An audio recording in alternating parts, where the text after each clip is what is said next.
Hello, everyone. I'm Captain Logan, and tonight I'm going to do something a little bit different. Welcome, everybody. I'm not dead. I'm still around. I'm glad to be back. I basically took the whole last week off, at least since Tuesday, because I was under the weather and I got ridiculously exhausted to the point where I was just sleeping like 11, 12 hours at a time. It was absolutely nuts. And I think I'm more or less back to normal now. I'm going to try some streaming, see how it goes. I got really tired again earlier last night, but I'm feeling pretty good right now. So I know it's pretty late to start a stream. It's already almost 11:30 here. Apologies for the late start. It took me a minute to get this figured out. And I thought the technical side of how I'm going to show the magazine I'm going to look at tonight, and I thought I had it all figured out, and then I had to go a completely other way. But luckily, it didn't take me more than a few minutes to figure that out. But welcome if you're watching live, if you're being a night owl. But hey, take care of yourself. Make sure and get some sleep. It's important. But it wasn't just fatigue. I just had some kind of weird bug on top of it, I think. And hopefully I've pretty much kicked it. But I don't know. We'll see how this week goes.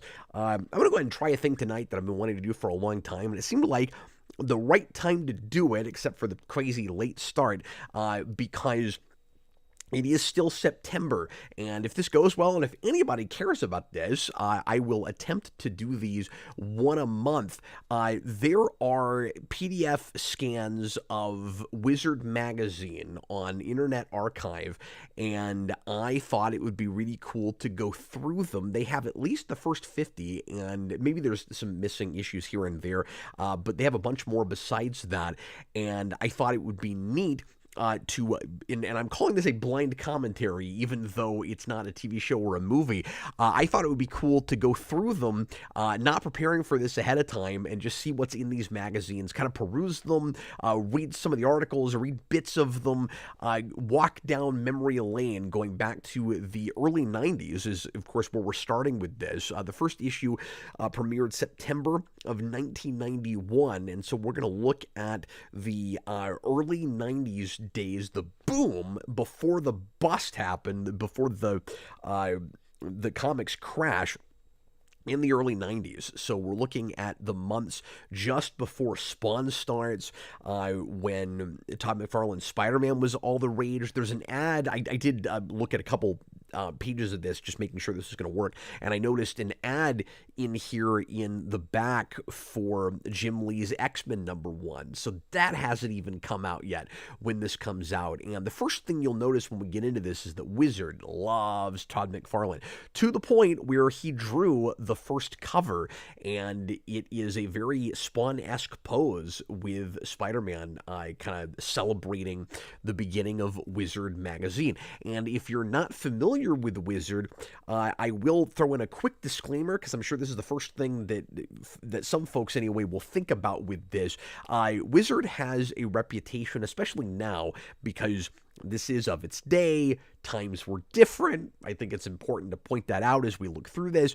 And Wizard has a reputation for being kind of maybe a little bit womanizing, and for over-sexualizing women, for being for those like 20s and then middle-aged guys that were really excited to see hot, scantily clad women in comics. And you will see some of that as we go through this. So just a disclaimer, again, it was a bit of a different time, and I will go on record to say, of course, I don't think there's anything wrong with attractive women in comics, sexy women in comics. We glorify and heighten the human body with both of the sexes, but it is understandable, and I feel this way sometimes myself, that people think that sometimes we'll take that too far, to the point of not just glorifying the beauty of the female body, but to objectify it. And so I don't know. I think it is important to mention that before we get into this, that you will see some of that here and there with these. So I don't own a copy of the first issue. I would eventually like to collect all of these. I've got a box of Wizard comics. Some of them go all the way back to 93, 94. anymore, I think, and then I've got them going all the way up to the later days when the size of the thing changed to where it doesn't even fit in a short box or a long box anymore.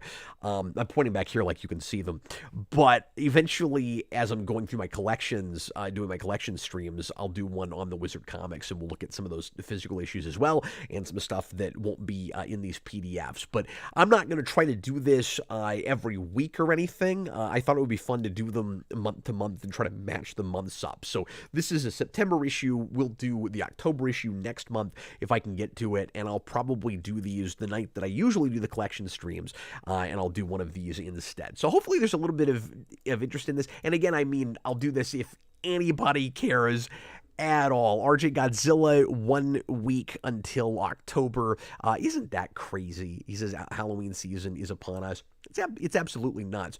But it will be fun to see how many of you guys are already familiar with Wizard, what you remember from this magazine, and how many of you guys have never seen this before, because we'll see some real goofy stuff with these.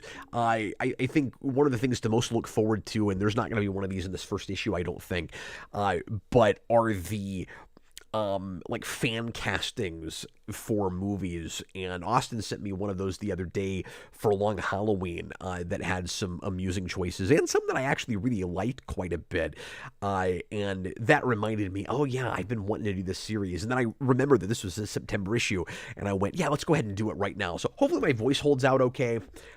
Forgive me if I've got to stop occasionally.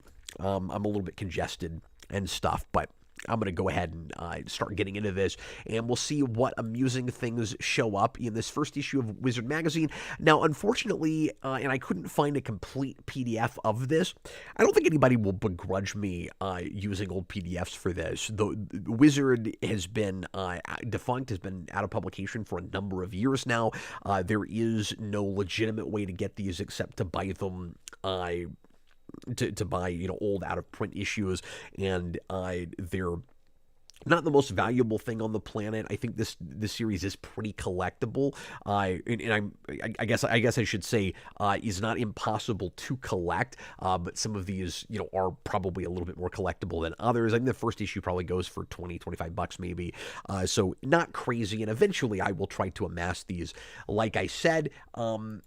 But if you want to take a look at these yourself, like I said, it is available on Internet Archive. That is my source for this. And this first issue, I started to say this a minute ago, is not complete and does not include the comics price guide at the back of it, which was one of the big selling points for these. Now, I will say, growing up, I preferred Overstreet. I got that when I could. It seemed like it was, if there is such a thing, a little bit more what's the word I'm looking for? A little bit more accurate. And the nice thing about Wizard was it came out every month, and so the prices changed some. They would go up and down. And Overstreet, I think, only came out every year, but it was considered the more accurate source and the thing that you should be looking at to find out what your comics were really worth. And of course, it couldn't. The back of these couldn't include everything, but that'll be fun to look at some too. Obviously, we won't look at every single issue, but we might check especially a few of the issues that I own, and see what they were worth back then versus what we've been noticing the values of on price charting as I've been going through my collection. I am in the B's right now, is just as far as I have gotten, and I've started showing off my Batman comics, which has been real fun, and I'll try to get back to that next week. But anyway, let's go ahead and start looking at Wizard, shall we? Interact with me in the comments if you're watching live. Roboter is 100. Yeah, it's not like they're still reprinting. You'd have to scour the usual places to hunt down obscure magazines if you were not collecting as it was coming out. Yeah, exactly. That's the only way to look at this now. So let's go ahead and take a look at this. Here it is, Wizard. I'm going to move my box around here and there just so that you can see these. I'm going to be real informal with this. So right at the top, McFarlane interview. There's a lot of McFarlane all over Wizard, and they would do special tributes to Spawn when it had a big issue, and it sometimes felt like Todd McFarlane himself was sponsoring this magazine. So you got McFarlane interview, and then previews of hot comics. It'll be fun to see what those were at the time, and the price guide Silver Age to present. So they were not even including Golden Age stuff because there wasn't the space, and what are the odds that very many people are going to have a lot of that stuff was the thinking at the time. And this was 30 years ago, more than 30 years ago now. So that stuff would have been even easier to find now. I mean, sorry, then than now. Okay, let's go ahead and finally start looking at this. I don't know what it is with me and my 10-minute preambles, but it does not seem to matter the video. That's how long it takes. 1 second.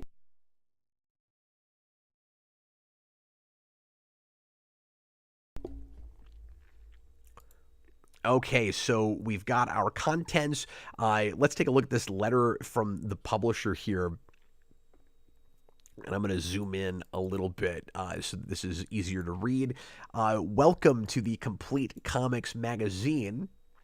Oh, apologies. I'm trying to move my box here. This guy looks exactly like the person you would expect to be publishing this magazine. And I don't know, that might sound kind of mean, but it's just he seems to fit all the stereotypes. I mean, he sort of looks like me. It's not real surprising. He looks like Arthur from the Amazon Tick Show. I would like to congratulate you on your purchase of Wizard: The Guide to Comics #1 Collector's Edition. Oh yes, this is the big Collector's Edition, and you saw that cover with Spider-Man in his party hat, or is he wearing like a wizard suit? I guess that's the idea, is that it's wizard, so he's wearing a wizard suit. I always thought it was a party hat when I was a kid. But no, he's being a wizard. He's kind of wearing that outfit that Mickey Mouse has in Fantasia, right? That's kind of what's happening here. He's got to make sure not to spill too much water with his barrels.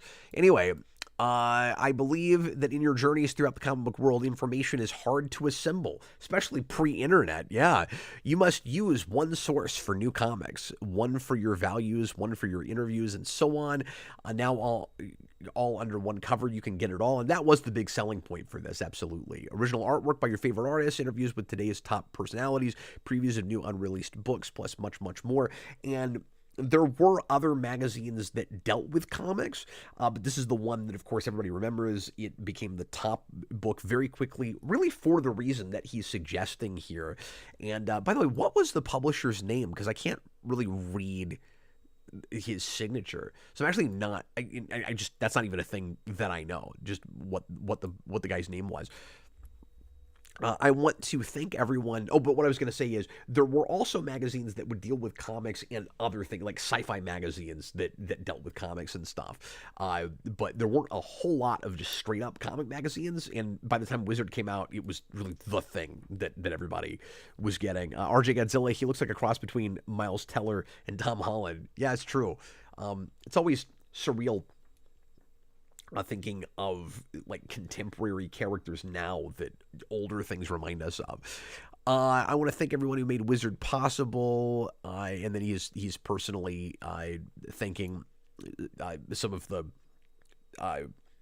like CEOs and publishers at Marvel and other comics companies. And I'm not going to read every single word of everything in this magazine, or we'd be here all night. It is my intent that every month you will be informed about everything you want to know about comic books and related items. Thanks, man. That's very useful. I've been a comic fan for quite some time. Wizard is exactly what I wished for all these years. And that's always the smartest thing to do with a thing like this, is you make the thing, you find something unserved, and then a market, and then you make the thing that you always wanted. Now, 8 months and 4 hours of sleep later, I present to you Wizard: The Guide to Comics #1. Every month, you'll get a chance to collect a very special gift from the Wizard. So watch out. Even we don't know what might be next. Be assured everyone will want one. Wizard always seemed like an odd title to me for this. Like, even reading this letter from the editor, I don't fully understand what it means in the world of comics. I guess it's like we're casting a magic spell and giving you everything you need in one book. I guess maybe that's the idea, but it doesn't immediately evoke comics and superheroes and such. Like, it sounds like a fantasy magazine. A special gift from the Wizard. Is this guy the Wizard? Like, who is the Wizard? So here is a list of contributors to the magazine, all the folks that are writing articles and such. We won't go through all of that right now. And then Here are our contents. So there's some pages at the end about horror comics. Digital color will be interesting, given that that is, of course, going to be so different from what it is now, even though coloring is mostly done digitally at this point, especially. And that interview with Todd McFarlane will be very interesting, I am sure. They had a toy figures guide in this book, which is not in this PDF, unfortunately. But later on, they would have a special extra magazine that came out, I think maybe quarterly or bi-monthly, I don't remember, called Toy Fair, and that was published by the same publisher. So you had this magazine, which was supposed to be a catch-all for everything, but toys were a little too big to have too much of with this as well. I didn't remember there being a toy figures guide going back this far, and I wonder if they took it out once they started doing Toy Fair and how much stuff was there. But after 1991, I mean, it makes sense because we ended up with a whole bunch more in the way of action figures. Like, at this point, it was nothing like the huge onslaught of companies like saturating the market as it would be by the time you got to like Playmate Star Trek and all of the stuff that like Saban was doing, et cetera, et cetera. RJ Godzilla, Gandalf, Merlin, Oz are wizards. Yes, that is true. Jareth, exactly. Like, what does that have to do with comics? Jareth Gerhardt, I also never understood the name Wizard. Samuel Lloyd, since you're a comics fan, what are your thoughts on Calvin and Hobbes? Well, I've never been big into comedy comic strips, like newspaper strips. So I'm a very, very casual fan, if I'm a fan at all, of some of that stuff. Calvin and Hobbes I always thought was amusing when I read it, but I didn't do that very often. I can't even tell you what my, like I liked Farsight okay, but I never kept up with any of those things. Brandon is a big comic strip fan, and that's a big kind of blind spot for me. Like when I was a kid, I don't know, Garfield occasionally. There's one or two that's just not even coming to me right now that I liked okay. Dilbert was all right. But yeah, I never really collected those or read them regularly. Okay, just asking, editors, what are they? What do they do? Let's learn, children. Let's find out what comic book editors do. And in just, like a page and a half. Well, actually, is this going to be about comic editors, or is this going to be about magazine editors? Let's find out. Walk into any comic shop and ask those questions to the folks at the racks buying this week's shipment of comics, and I'll bet you can't get a satisfactory answer. Matter of fact, ask the vast majority of professional comics freelancers, and I'll bet you still can't get a satisfactory answer. I wonder if people would agree that that's kind of true now as well. I think that job is a little bit different depending on the company, too. 25 years ago, during the heyday of strong editorial, by the way, Pat O'Neill is the author of this article. During the heyday of strong editorial presences such as Mort Weisinger, Julius Schwartz, and Stan Lee, everything at Marvel, the answers would have been obvious. The editor sets the tone for the comics, decides the type of story to be told, helps the writer and artist produce their best work. Either by suggesting story ideas or by engaging in brainstorming sessions. We are 2 pages in, and the king, the Christ figure himself, is already being evoked here today. As Todd McFarlane notes in his interview in this issue, it's not unusual for a comics creator to hand in the finished product. By the way, I can't tell you how surreal it is looking at this. Having made Spawn Year and this coming out a year before, or maybe even just a few months before the first issue of Spawn. By the way, let me know if you guys can hear me okay in the comics, or if I'm clipping too much of the tops. I've been having issues with this microphone a little bit lately. Let me get back to where I was reading here. It's not unusual for a comics creator to hand in the finished product. In Todd's case, the entire book, words and pictures. Yeah, for the first 12 issues or so, without the editor ever having seen it before. In that case, the editor is little more than a traffic cop. I like that, between the creator and the production department. Good call. And of course, these days it's a lot easier to change anything for better or worse because sometimes there's, too many mandates from on high, as I always say, and you'll have editors that will force irritating and sometimes seemingly unnecessary changes, and maybe they have kind of too much power now because with everything put together at the end of it digitally, it is easier to change stuff at the end, and much of the time, even the initial pencils, because not every book is done by hand anymore. I would like to know the percentage now of books that are actually drawn by hand and of books that are drawn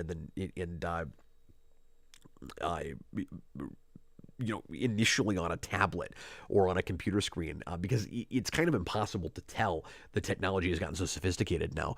Another comics pro in inker told me that he wouldn't know if he had a particular assignment until he had done a test page, and the title's regular penciler okayed his work, despite the fact the book's editor already thought the inker was the best man for the job. What is wrong with this picture?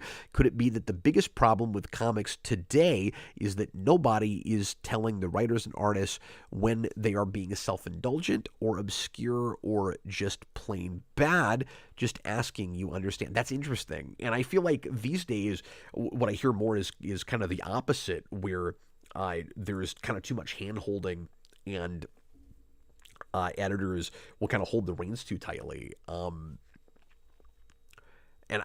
I feel like that article could have been longer, and there was definitely more to say there. I feel like that's one of those things where somebody was told you got like 300, 400, 500 words.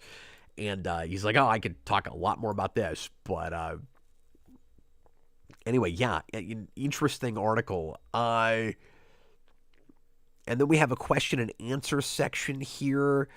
Letters are welcome from everyone. Here's your chance to let us know what you think. Unfortunately, we're just a little bit late on that.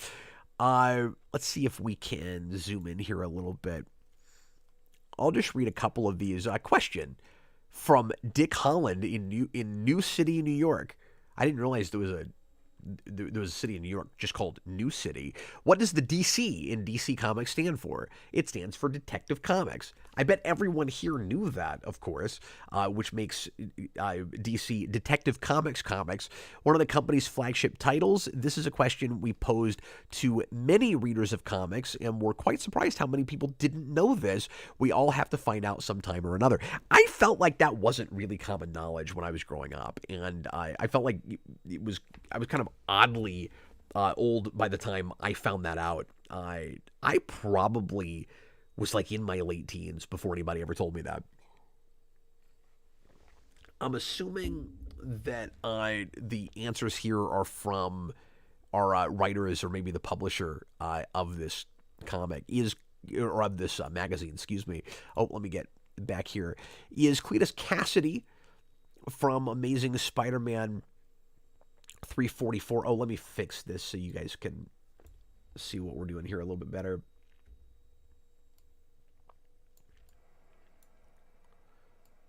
Stretch this just a little bit. Okay. Is Cletus Cassidy from Amazing Spider-Man 344 and 345 going to be the new Venom? Isn't that interesting? This is before we've even got Carnage. Like Maximum Carnage isn't on anybody's radar yet. Just fascinating. It sure looks that way. A small piece of the Venom alien costume is torn away from the main suit and landed on Cletus. Appears like there will be two Venoms running around the Marvel Universe. Wow. Dan Schneider says, what inaccurate predictions have been made so far? We haven't gotten very far in. We mostly just read a letter to the editor and a kind of critical article about how editorial isn't paying enough attention to what's being published in the early 90s. They're just kind of putting stuff out the door. But according to Mr. Pat O'Neill, but the first inaccurate one I just read, which is that Cletus Cassidy will be a second Venom. But I can see why you would think that then, and why it wouldn't occur to you that there would be a whole new character. And I haven't read that issue in just forever. Question, I really enjoyed the Predator vs. Aliens miniseries from Dark Horse. Is there any chance of a Predator vs. Aliens movie? So First of all, I think even that initial comic was Alien versus Predator, and not flipped the other way or plural. I could be wrong about that. I don't know that stuff. And I've never read that. I read one of the early. I want to say I read one of the earliest just Aliens comics from Dark Horse. I don't know if I've ever read any of the crossovers, but the answer there. So here's another incorrect prediction. It doesn't look like it. The idea was proposed, but the two main monsters are two separate licensed characters, and the legal red tape that would have to be cut through makes the project impossible. But eventually, of course, it was not. Neither was Freddy versus Jason. Both of those things came out to different results. RG Godzilla, there's a lot of Venoms running around the Marvel Universe. There's a Venom God now. That's true. At this point, that is the case. But then it was a little crazier to imagine multiple Venoms, I think. Let's see. Here's another one, because we're always talking about amalgam here on this channel. I'm glad we're doing this. This is fun. Are there any DC/Marvel crossovers planned for the future? Rumor has it that DC will soon be reprinting all the classic DC Marvel crossovers in trade paperback form. I think that did happen, by the way, including Hulk versus Batman. And so for folks that don't know, there were quite a few of these crossovers well before Amalgam. And I own some of them. Hulk versus Batman, Superman and Spider-Man, and X-Men Teen Titans. Unfortunately, the JLA Avengers crossover was canceled years ago. And let's see, did that ever happen? Because there was the Teen Titans one, and I think the closest we got to that was one of the spinoffs of Amalgam, right? Am I remembering that correctly? And if the companies are planning anything new, no one is talking. Some team ups I'm sure we'd all like to see would be Batman, Punisher, Thor, and Superman, and Wolverine versus Lobo. It doesn't hurt to dream. And Lobo was real popular in this period, so I see why that came up, as was Punisher, of course. And I can see why somebody would say Thor and Superman, just because they're both kind of godlike. Dan's Den, they made a JLA Avengers comic in the 2000s. Yeah, that's right. I forgot about that. But I don't think there was one in between now in Amalgam. Nicholas Boto, hey Cap, what is Wizard? Just came into the stream. Well, I'll explain it once again, just very quickly, and say that Wizard was the Ultimate Comics guide in magazine form starting in September of 1991, which is why we're doing it now. I'm going to try to do these once a month, and it's September still, so we're doing the September issue. And it had a price guide in the back, and it had lots of articles about what's going on currently in comics, and opinion pieces and interviews, and what was the thing I was talking about earlier? Fan casting for movies. That's one of the big things that this magazine is remembered for. Okay, so here's our Todd McFarlane interview. I don't know if I'm going to read this entire thing, but I'll kind of jump around with it. Also by Patrick Daniel O'Neill. You're currently writing and drawing Spider-Man. So this is just before he quits. And like I said, we're making a huge deal out of how many copies Spider-Man #1 sold, even though the story is absolutely incomprehensible. And I want to say what Mr. O'Neill, it's the same guy, right? From Pat O'Neill. I want to say that what he was really getting at, but didn't come out and say, is it's all so art-driven at this point that nobody really cares about the writing. So the editors just are barely actually even editing the content. And as long as the pictures look cool, that's all that really matters.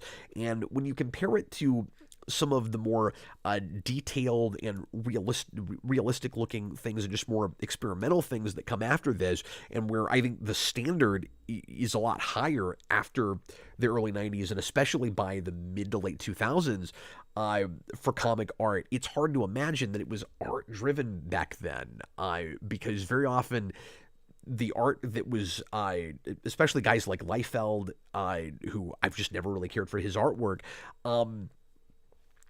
a lot of the artwork that was considered, brilliant at the time, or just the coolest stuff you've ever seen, doesn't, to my eye, hold up real well.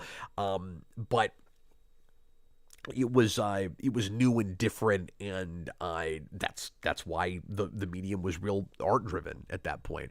McFarlane says it was just a job. I started collecting comics late and probably broke in a lot later than many of the younger guys these days. And as we know, he wasn't really a reader. You can tell that by reading the man's writing. I just consider myself a professional, and whatever assignment I got, I try to do my damnedest. And he did some kind of odd early stuff for DC that a lot of people forget was him or don't realize it.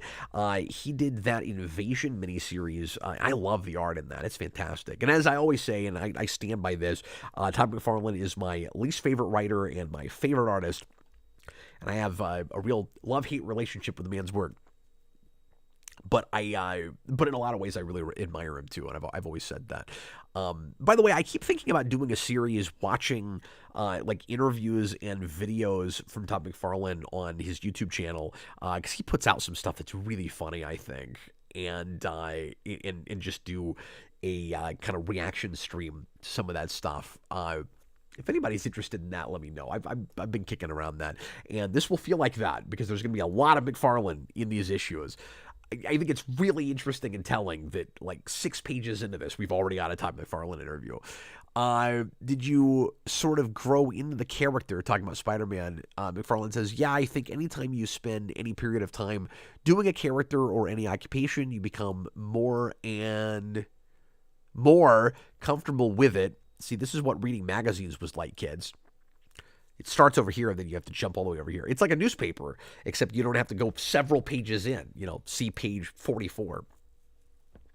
I'm more comfortable with it. Right now, I feel more comfortable doing Spider-Man because of the repetition. I don't really have to pay attention to what the characters look like because I've drawn them for so long. If I took over Iron Man, I'd have to learn all the people around him. It would be kind of a growing process. That's a good point. Wizard, can that familiarity also lead to boredom eventually? McFarlane says, I think so. Again, I'm going to skip around a little bit. Probably other than a head-on fight with somebody up at the office, what would get me off the hook is just, I've done Spider-Man for so many years. I've done this pose, this shot 1,000 times. This is so interesting knowing that he's just about to quit. Remember, he's going to quit and go start Image in just a few months after this. I don't have the energy for it anymore. When that comes, I might take another character with a totally different feel and create a story with him the way we did with Spider-Man. Or if you get too censored, you're going to get fed up and go start your own company and actually end up making a lot more money. Wizard, was the move to the new title and doing your own writing a conscious effort? I mean, keep in mind, McFarlane was a big, especially to people that paid attention to comics, but like, a lot of people knew about him and about Spawn that weren't really even paying that much attention to comics. He was a big figure in the, I want to say, kind of counterculture movement of the 90s. The real, like, individualistic, kind of anti-establishment. He's a big figurehead in all of that. I mean, I would put him right up there with like Kurt Cobain, Nirvana, and things like that, in that whole movement. And I don't know that he's talked about that way, but I think he should be. Wizard, was the move to the new title and doing your own writing a conscious effort to put a new element into the package, stave off boredom? That's almost the same question. Yeah, I'd say it was a combination of that and growing desire to expand horizons. Dan Schneider, $2 super chat, says, would watch you react to interviews. Oh, cool. Thanks, man. I appreciate the super chat. That just sounds like a fun idea.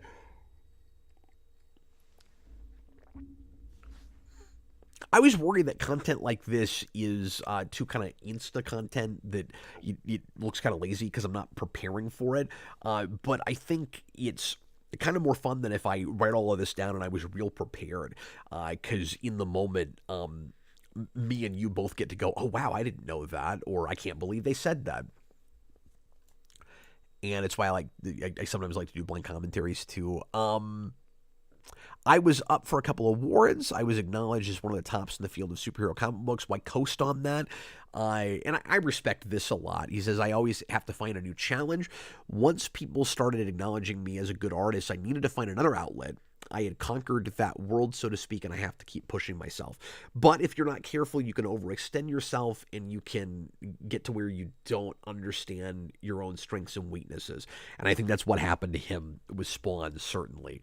But he is a great businessman, and it's good that he did lean into that ability.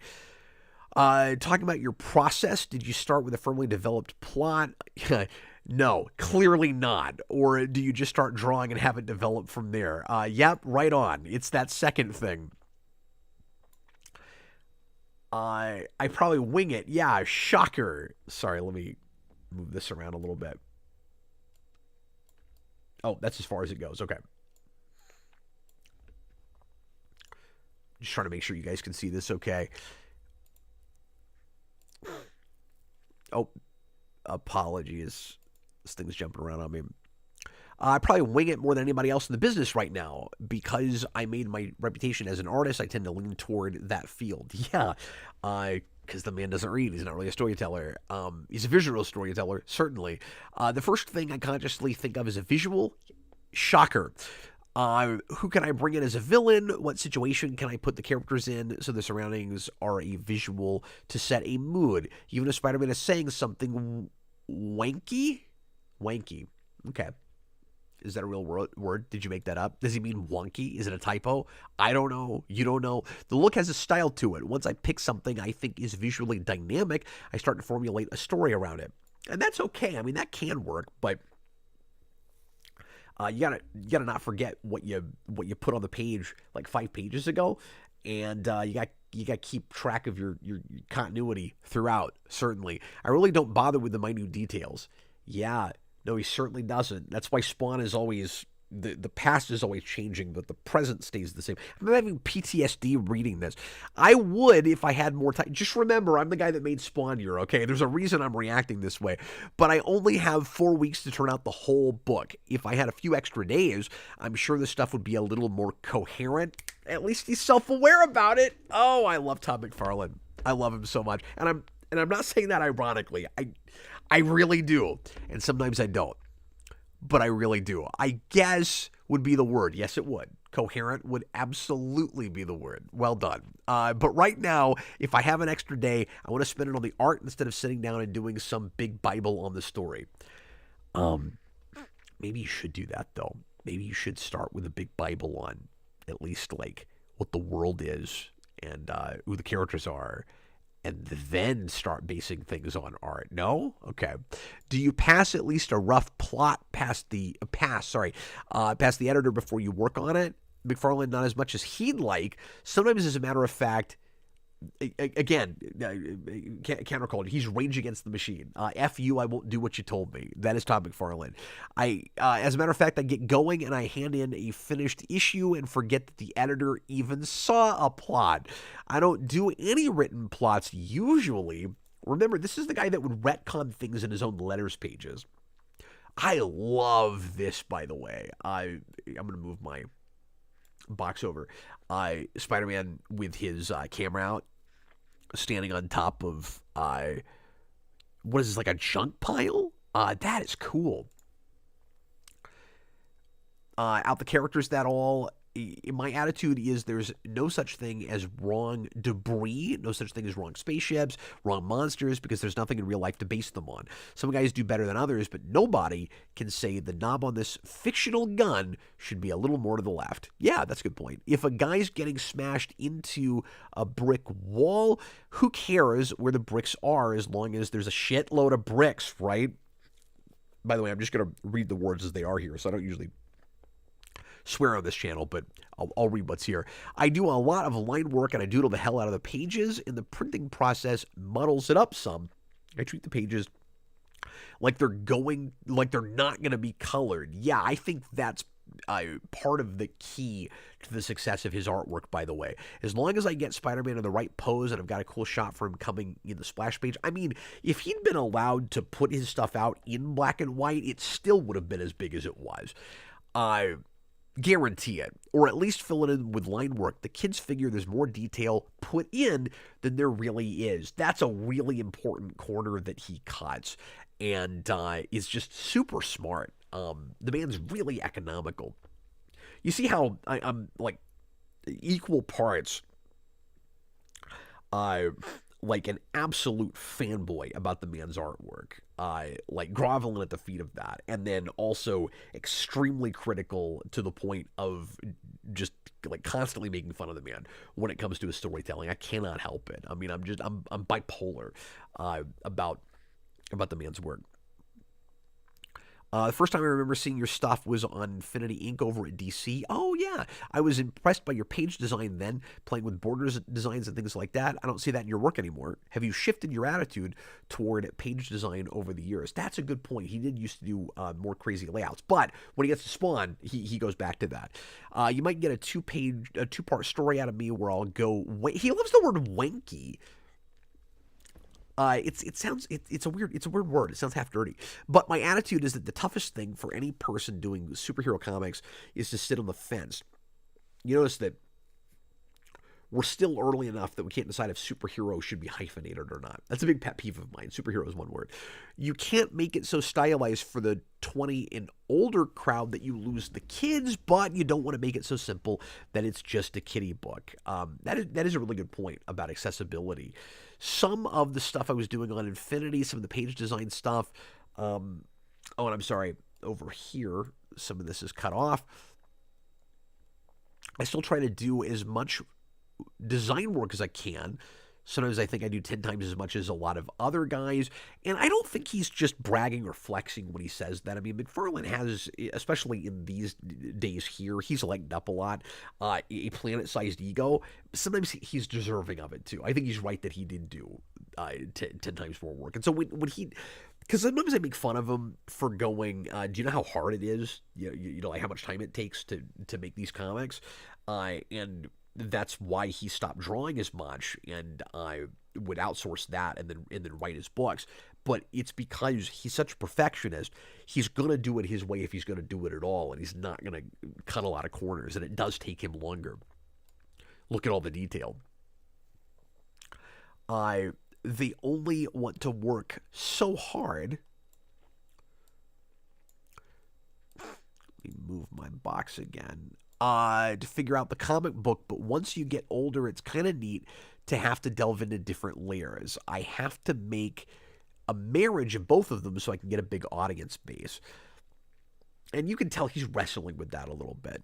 Assuming that someplace down the line, as you said, Spider-Man is no longer enough to keep you occupied, what in a perfect world would be Todd McFarlane's next step? It'll be really interesting to see if he says anything about creator-owned work, or if Spawn is kind of referenced at all. Because we know that he's already thinking about that. There's a lot of evidence of that in interviews right around this time. Unfortunately, once I leave Spider-Man, I doubt I'll do monthly comic books again. Oh, fascinating. Part of it, unless, of course, he gets to do it himself. Part of it is just the grind. Part of it is an economical decision. There's no reason for me to take over a monthly title when I could do a special project that would give me greater creative freedom, better reproduction, bigger PR push. Probably what you'll see me do, if and when I leave Spider-Man, special projects for a couple of years. And then if I do go back to monthly comics, I'll self-publish. There it is. I'm going to work if I'm going to work day in and day out, I'll do it for myself. Well, at least he's consistent. This is not a surprising interview for the most part, but it is very telling. And it's a cool snapshot in history right before he starts Image. Chewbacca's loving that. That was my point when I said that word sounds a little off. Thomas Lowe McFarlane should have done more Spider-Man art. Well, he would have if Marvel hadn't told him that his stuff was too violent and that he was going to have to pull back on some of that. Bob Hahn, even in the 90s, we didn't know if comics were for kids or adults. That's exactly right. Yeah. RJ Godzilla is superficial, more style than substance, does the opposite of what he's told, more focus on visuals than telling a coherent story. Todd McFarlane might just be the Zack Snyder of comics. I agree with that up to a point, The difference is, I think at some point, Zack Snyder kind of lost his mojo even with his visuals, or he would just kind of get hit and miss back and forth, back and forth. Like, I've never seen a McFarlane drawing I didn't like. That's the big difference there. But you're absolutely right that these guys should have stuck to their strengths, and that McFarlane is always better when somebody else is writing for him, and it at a point was never happening anymore, and pretty early. Okay, short history of Amazing Spider-Man. I wonder how many of these are in these books, and we're not going to read over all of this. I think we'll just kind of skip through this, but because I want to focus more on the kind of contemporary stuff. But we'll see how far this, we can kind of guess how far it goes. It'll be more interesting to read kind of the end of this to see what the, contemporary, the quote-unquote current Spider-Man lore was right then, or how far they take that. But if you want to read this on your own, it is, again, here on internetarchive.org, and pretty easy to find. So here is 60s Ditko, 70s John Romita. Who cares about the 80s? No reason to mention any of those guys. All right, in 1990s, Todd McFarlane, because that's all we care about. And is the idea that 80s Spider-Man looks too much like Romita Sr.? Because I don't agree with that. Why is there not an 80s Spider-Man hero? All right. Who would have been the main artist for 80s Spider-Man? Because names are not coming to me right now. Let me check this real quick.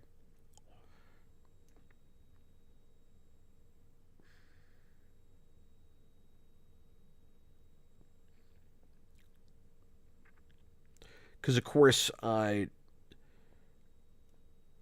Michelinie's writing a lot of that, but who are the big pencilers during that period? I'm sure somebody will throw out some names for me. Like, would it make sense to throw one artist up there like we did with Ditko, Romita, and McFarlane?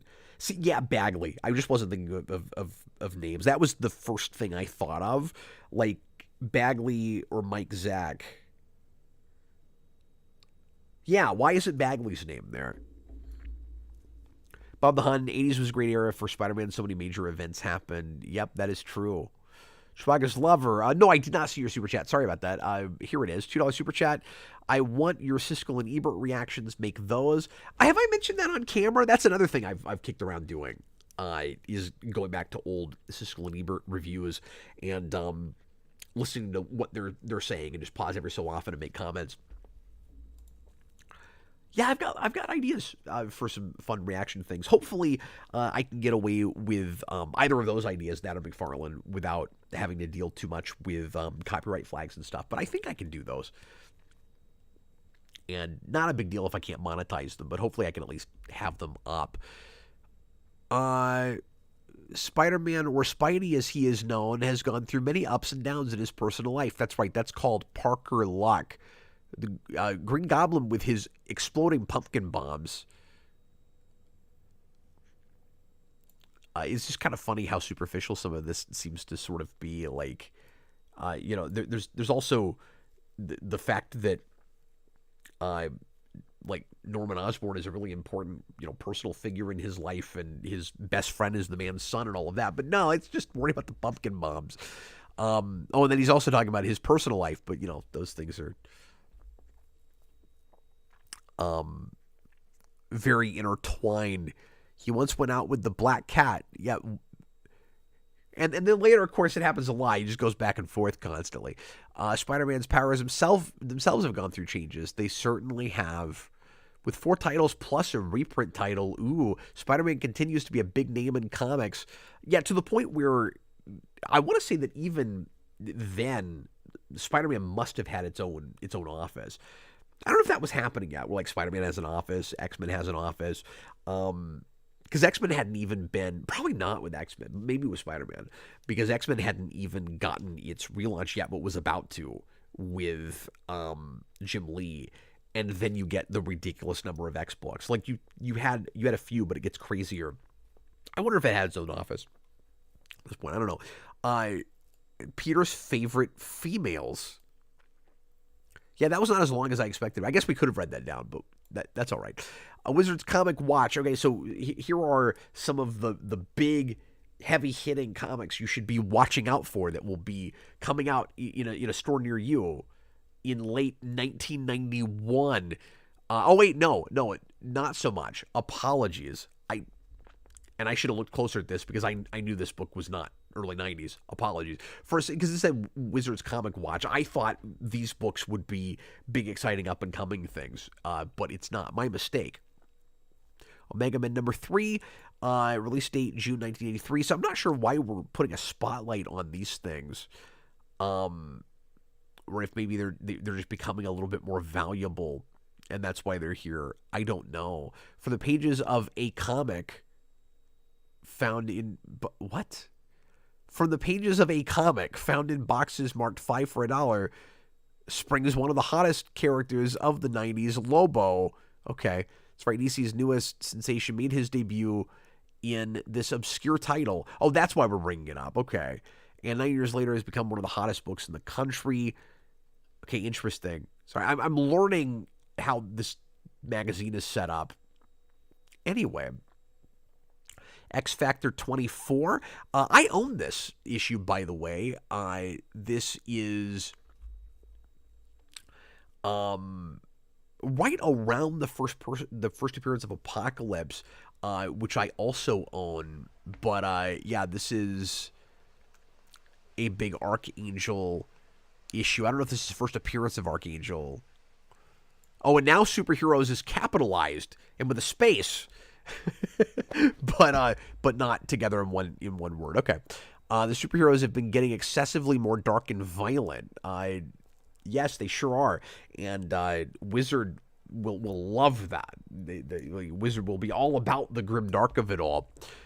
Ghost Rider, Lobo, Wolverine, Punisher, etc. So some of this will feel really, really dated as we go along, just how extremely popular Punisher is. Now Marvel can't even decide if that's a character they want to be publishing because he seems so objectionable, questionable to a lot of people. This grim, evil-looking and razor-tipped winged hero is going to appeal to fans instantly. This Angel of Death will be getting even more exposure as one of the new members in Marvel's expanded X-Men team. Archangel will soon become a real superstar, and X Factor 24 will soon be very hard to find. I don't know what I paid for mine, and I've had mine for a number of years. Let me see if I can finally fix this. I'm just wrestling with the size of this all night long.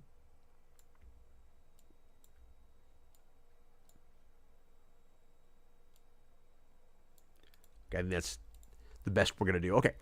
Anyway. Okay, yeah, so I think that's a section that's about books that are suddenly tracking to be a lot more valuable than they were before. Let's see what comments are saying here.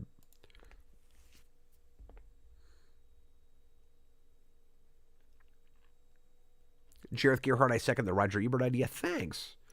Dan Schneider, you wouldn't get away with favorite females now. I mean, probably not. You gotta keep in mind that this is a magazine aimed almost exclusively at men. They're not, and I don't mean to give them a pass on anything that we'll look at together, and some of us might feel like is off base and kind of wrong or whatever. With, again, kind of objectifying women or whatever. But on the other hand, they're not expecting that any women are reading this. And so at the time, they just wouldn't have even really thought about it. 1 second.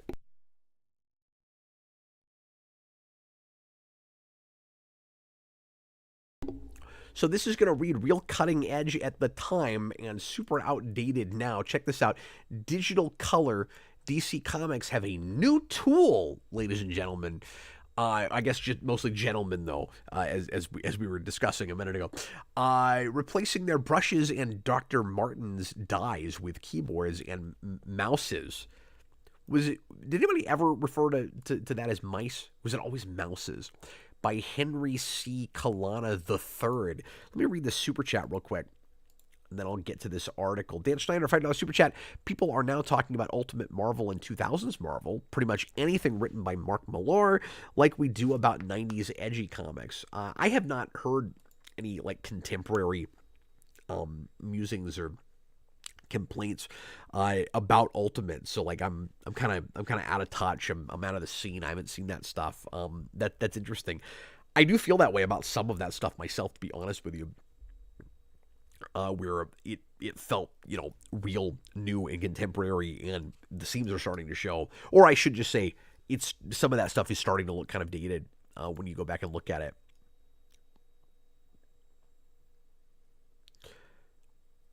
Anyway, Dan Steiner, I want more of them getting crap wrong. Well, you'll see some of that, I'm sure. Computers are best known for enhancing the efficiency of humans through relieving people of repetitive chores and doing those repetitive chores much more efficiently. That is true. More recently, computers have been put to use in the arts for their ability to manipulate images and colors. DC has been using a computer system for colorizing many of their comics. I don't know how much of this we want to read. It looks like this will get pretty technical, but it is interesting just how quaint this kind of looks now. DC's computer system automates that entire process, creating the final camera film from the guide the colorist creates on screen. Like they could not have imagined what we can do now just with a tablet and a stylus. It's also interesting to go back to the early 90s and look at the way like digital music programs were developing and how cutting edge all of that looked, and how cumbersome and slow and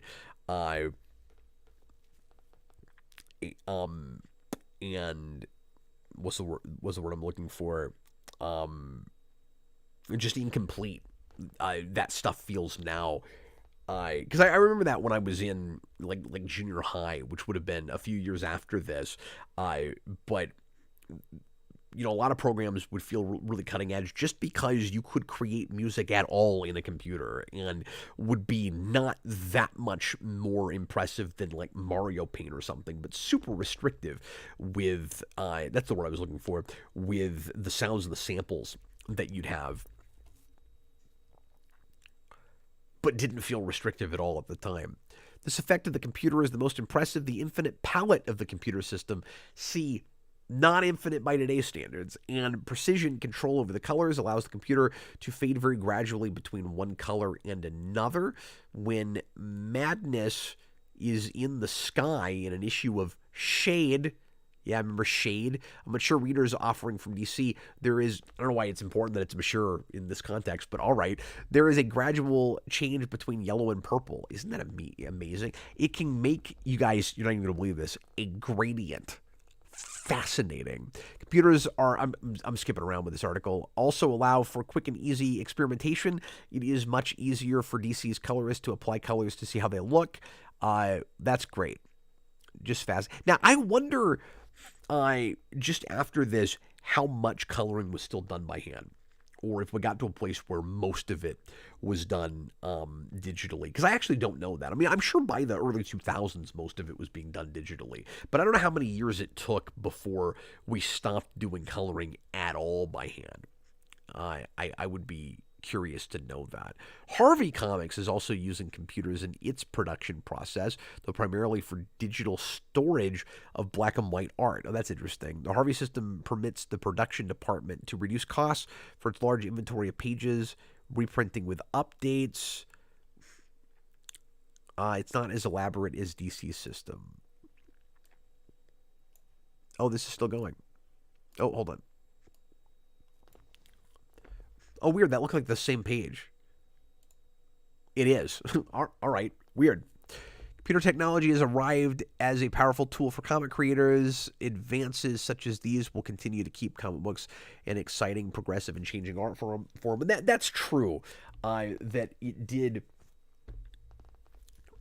because sometimes being held back helps you be more creative, and sometimes having more tools does the same thing where you get more experimental. And I think that did happen certainly with digital art. And then we're here looking at the difference between. So I'm not going to read all of this, but the difference between some like hand colored things and digital colored things.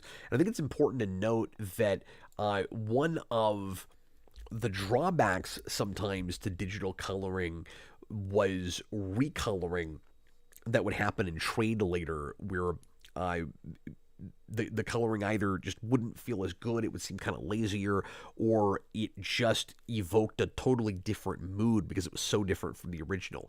And a lot of people complain about the recoloring, which I'm sure was done digitally. I would be shocked if it wasn't, for the hardcover, the trade for Killing Joke, and that's the first way I read that. So I've always liked that coloring because it's just what I'm familiar with. And then I go back to the original coloring, and I'm like, okay, this is correct. I just don't like it as much because that's not what I started with. But I get why people complain about that. I like the depth the new coloring kind of gives to it, but the mood is different. It's almost kind of wrong. Like, it's certainly more stylized the other way. Jeff Gerhardt, isn't everything dated if everything is a product of the time it came out? I never understood this line of thinking. I'll get off my soapbox now. No, I would argue, I get why you're saying that, but I would argue that there are things that read or watch timeless, where it would either be difficult to tell when it came out or when it came out is immaterial, where it still seems to like emotionally resonate, or you're not distracted by the ways in which it's dated. And I won't get into a bunch of examples because I want to get back to this magazine, but I'll just make this point real briefly and say, like, and this is going to be different for different people sometimes. This is a subjective exercise, although I think a lot of people agree on things that feel dated more than others. But you have some stuff that feels throwaway, where it was intended for the audience that week in it, or that day, and at no other time in history. And if you looked at it a month from then, it already feels like it kind of doesn't matter anymore. And then you have things that resonate the same way now, like 50 years later, as they did as it did back when it first came out. There's like all kinds of different reasons that it does that. I think a piece that is set contemporarily, but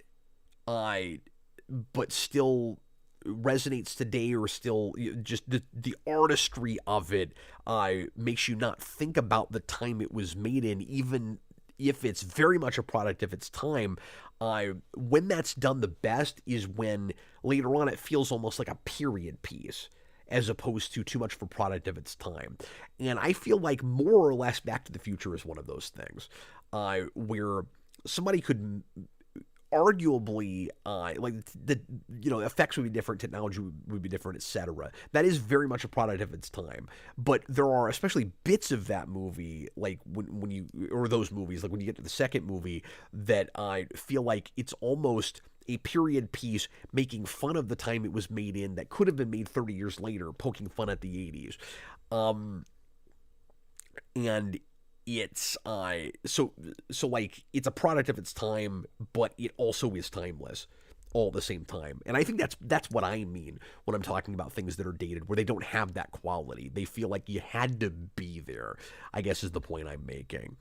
Dan Schneider, $10 super chat. Thank you very much for the support tonight, guys. Appreciate you guys. Ultimate Marvel and 616 in the 2000s, to a lesser extent, are seen as another grimdark, overly edgy phase. People younger than us see it as bizarre and discuss it how we do Liefeld and 90s comics. And that's interesting, and I would want to push back with those folks a little bit and say, everything's a matter of perspective, and the difference is a lot of the stories, not all of them, but especially when you look at, Bendis' Ultimate Spider-Man, and even Millar's Ultimate Avengers and Ultimate 2, three notwithstanding. I there were, I would say, almost objectively more sophisticated stories being told and more character driven things. So there might be parts of those things, especially with Millar's work, and I've always complained about this, but I would have complained about this back when that came out. That there are there is some like really intelligent, interesting, character-driven stuff going on there, but there's also some stuff that feels arguably a little bit dark just for the sake of being dark and for being different, and oh, you can't do this in a kid's comic, etc., etc. That's very different from going back to the completely incomprehensible stuff that McFarlane and Liefeld were doing in the early 90s. They're incomparable.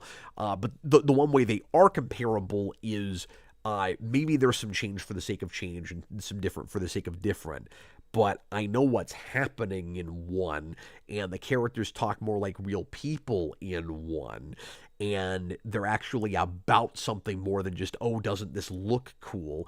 And McFarlane always talks about how comics, in that time especially, are all about being melodrama. And I don't think Bendis or Millar would have used that word describing Ultimate, nor should they. So that, I don't know, that would be my beef with those folks.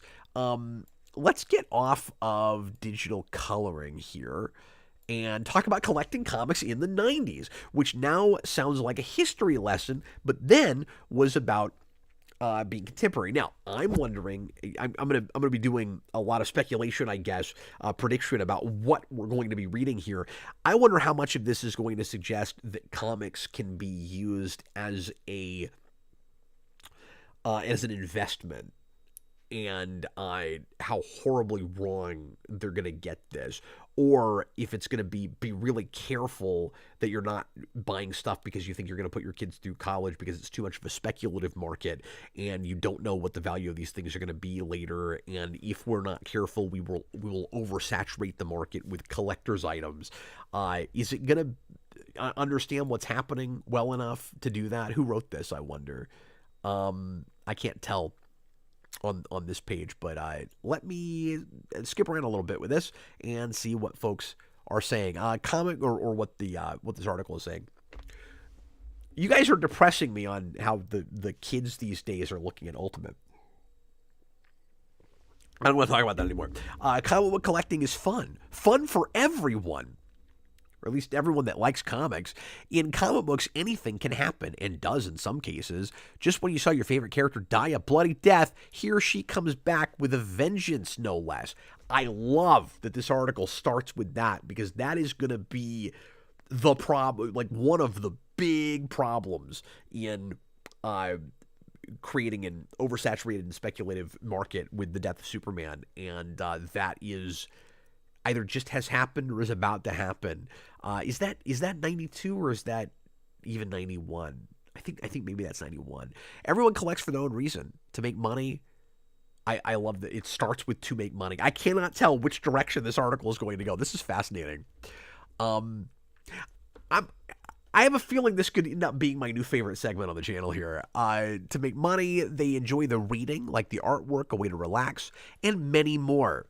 There are some books you wouldn't buy because of those last things. They cost you too much. Here, we will point out some of the most popular ways of collecting comics. I did a show on this. It was about the 90s, but not that long ago. We will also talk about trends you should look for over the next 6 months. We're sure you have a collecting strategy, so let's compare. First type of collecting we'll call character collecting. So it's all about buying the same character. This is really interesting. I just talked about this. Going back to their first appearance, origin. This is a great way to start and continue collecting. An easy way to find a character is to follow is by asking your friends or hobby shop salesperson what they recommend, giving your taste. Brilliant. I'm so glad you told me that. I never could have come up with that on my own. The second mode, increasing in popularity daily, that is true in the 90s, is artist collecting. Oh, and then after this, they will say writer collecting, but that is not going to be as popular because it's just an art-based medium right now. Whereby, in the early 90s, you collect books of the artists you like. Wow. I'm so glad you explained that. Some artists have many titles under their belt. To start collecting all their work would be difficult, time-consuming, and expensive. You might want to collect special issues the artist has done, which include the first work, first appearance, or origin of a character, a death, good splash. Yeah, but a lot of that's going to be the expensive stuff, or basically a very pivotal issue. You also might want to consider how far back the artist's work goes, and if you're buying like Golden Age stuff, because in the 90s, you've still got guys in the business that have been there going all the way back. Why isn't that brought up? If you hear of a new up-and-coming artist, great, start collecting. Yeah, that's good advice, actually. If you find something you really like, because you're going to be able to afford it. Some titles with great artists sell as many as a couple of million issues a year. That was true then. It doesn't happen as much now. That also wasn't true all that often just before this. But this is when we're getting into this insane boom with Jim Lee and McFarlane and Liefeld.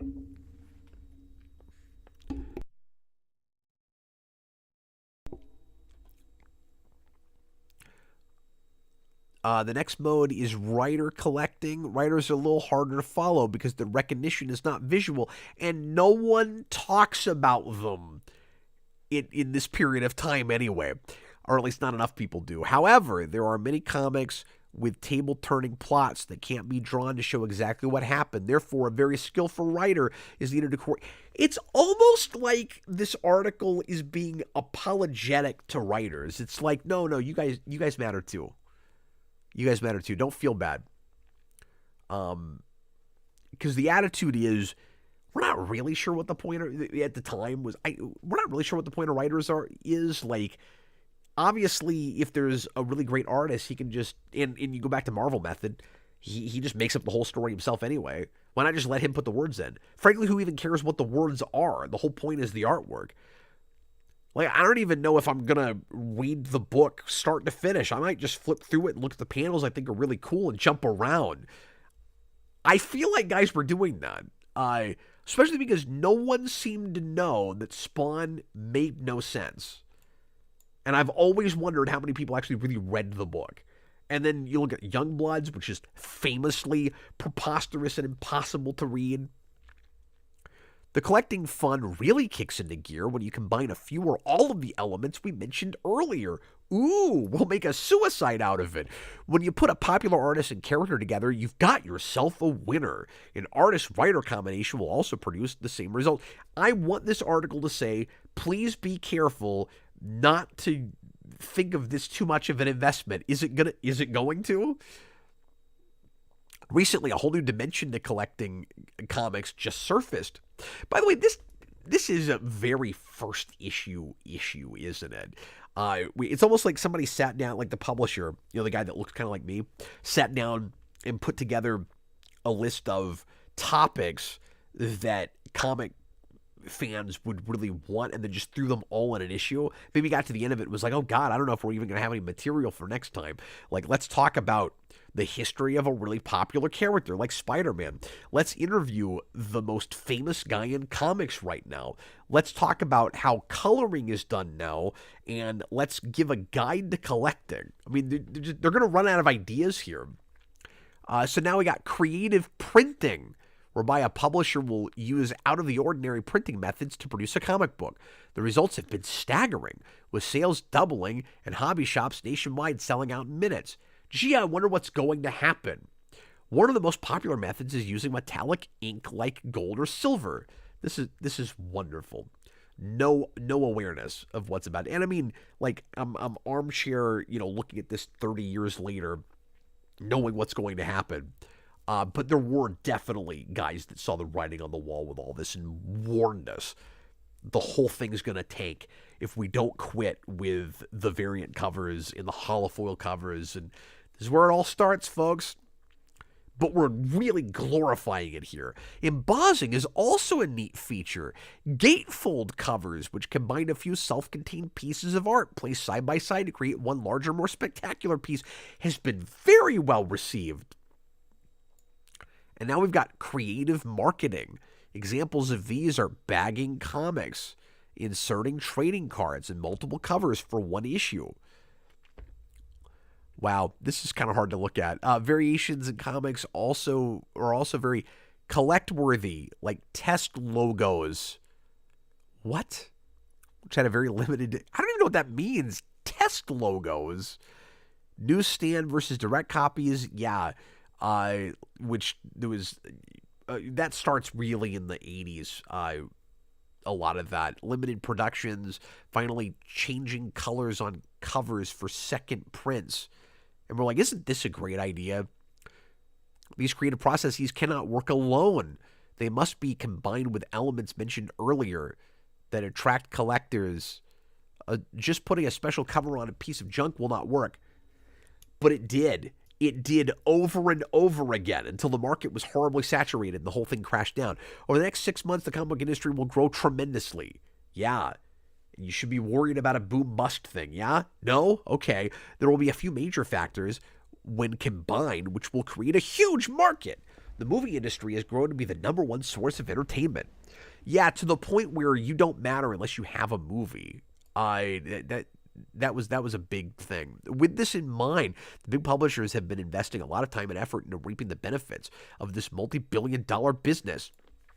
And that continues to this day, where we still see people that put out comics hoping they'll get optioned for a movie. And that's like the main reason they exist.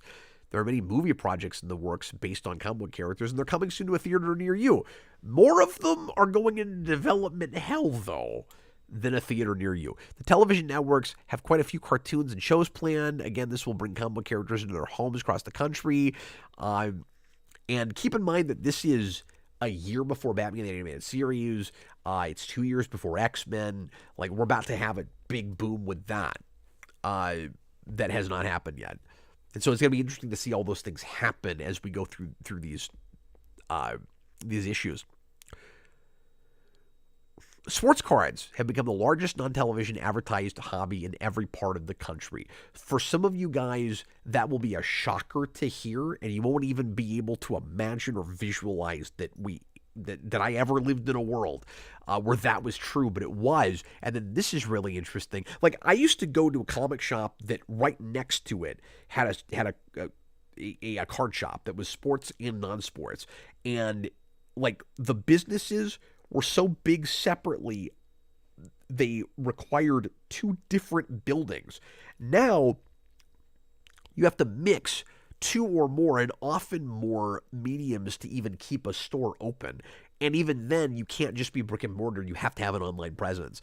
Like, you can't just sell comics anymore, or at least very few places do that. Usually, you're also into board games or something else. And, like, card shops existed that were just cards. Comic book cards may soon be number two. Like, there was a time where comic cards were a big, like, multi-million-dollar industry. Isn't that crazy? Chewbacca's Lover, $10 super chat. Chris Claremont tried to move over to Image, and it didn't work out. I forgot about that. Because of delays getting an artist, and he couldn't support himself with t-shirts and posters in the meantime, like an artist could. Yeah, terrific point. I forgot that he did that. That is not a thing that he and I talked about when I met him this last year at Planet Comic-Con, because I brought him a Star Trek book and all he wanted to talk about was Star Trek, which was wonderful, but pissed off a lot of guys behind me because he talked to me for like 15, 20 straight minutes. All these tie-ins to comic books and characters will propel the comic industry to new heights.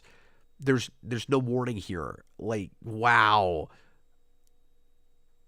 And again, I know I'm saying this with hindsight, but there were people that got this. I'm spending too much time on this, but this article is the most fascinating thing in this for me right now.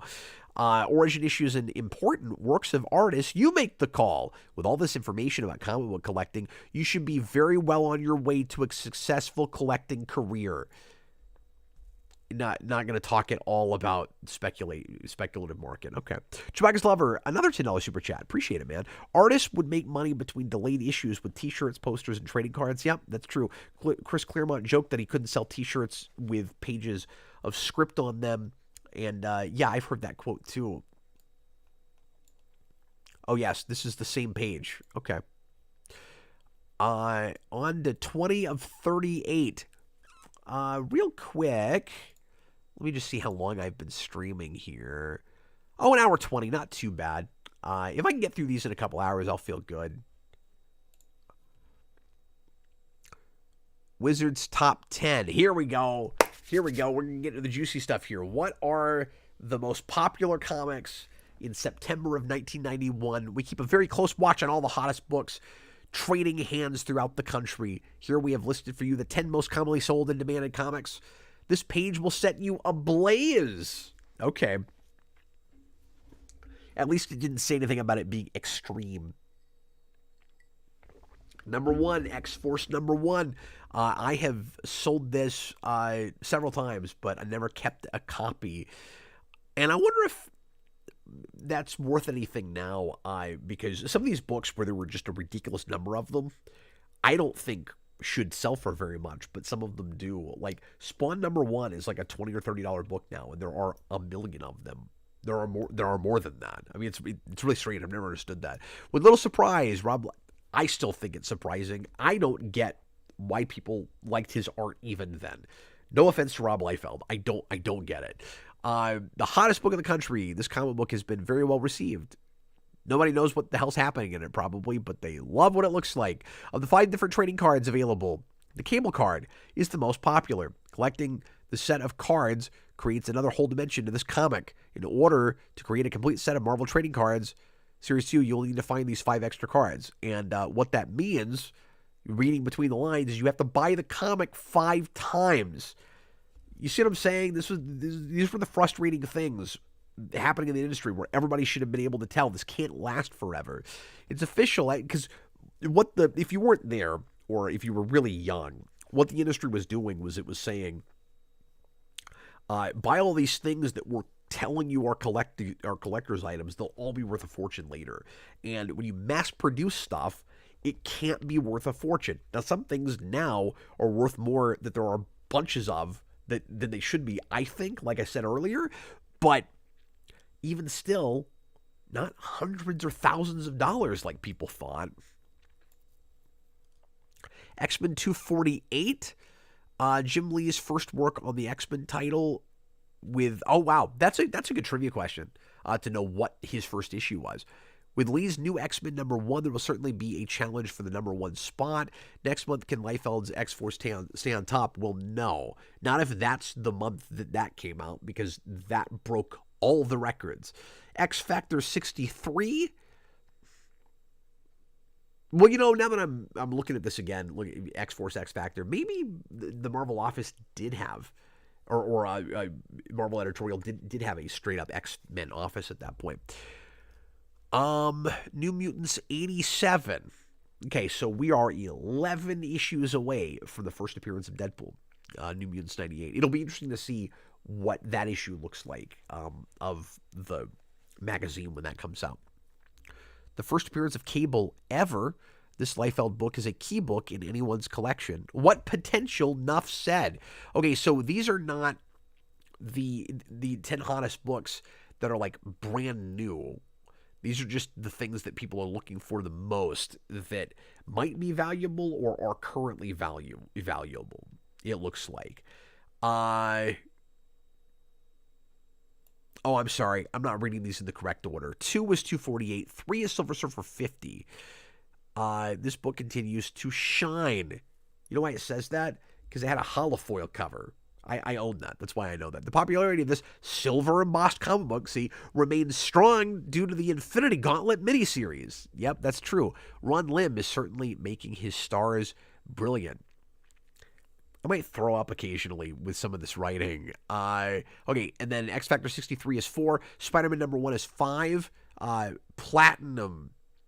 The scarce version of Spider-Man number 1 is the black one. Is only given to retailers as a thank you for the tremendous sales of Spider-Man 1. This book continues to be a very sought-after collector's edition.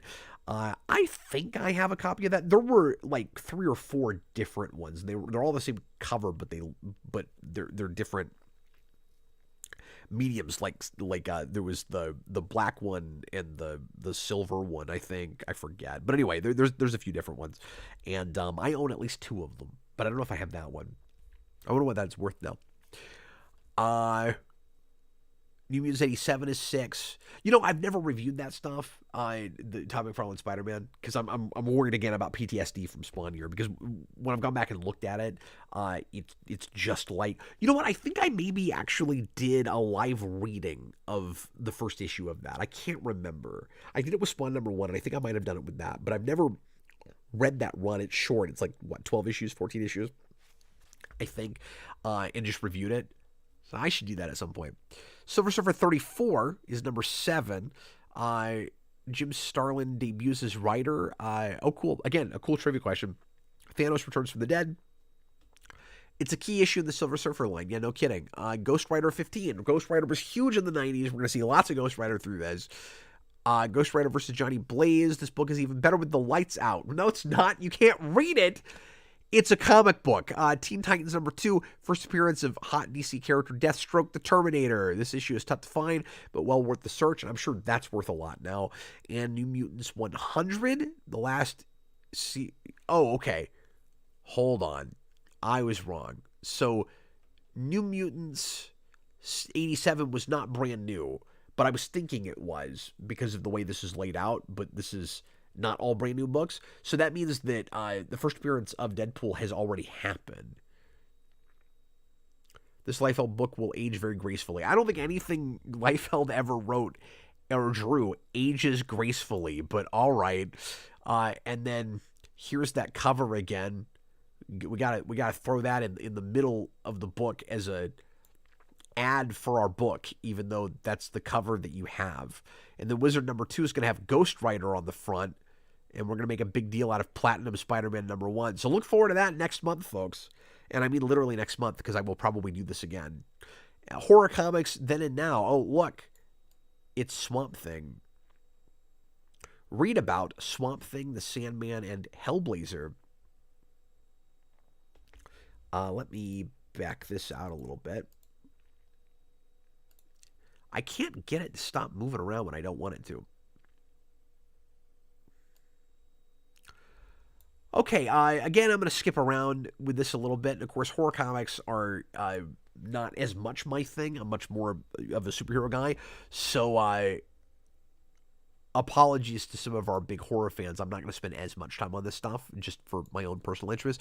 But this is by Lawrence Watt Evans. Some of these I've not seen the writer right away. Let me see what folks are saying in the comments here. Oh, super chats. I better read those. Shrag's Lover, $5 super chat. Thanks, man. Chris Claremont was a big get, and him defecting. I love that there's just a lot of history lessons in the super chats. Him defecting was in all their press releases, but his project just never ended up happening, despite heavy promotion. I didn't realize it never happened at all, or I had forgotten about that. Dan Schneider, $5 super chat. Imagine the alternate. But now that you say that, yeah, what even would it have been?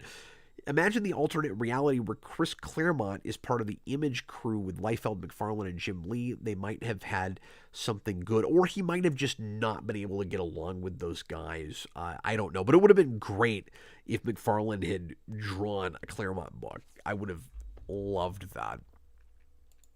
Would have been great if Claremont had done Spawn, yeah? Or Youngbloods. I mean, because obviously he's the team guy. Yeah, it's too bad that didn't happen. Because the problem is they had a bunch of artists, but not a lot of writers. And a lot of guys that were almost understandably full of themselves. They got too famous, too popular, too rich. I said popular, that's the same thing. All at the same time. And were being praised up and down. And so they thought they were good writers. Because no one was telling them they weren't. Or nobody that mattered to them anyway.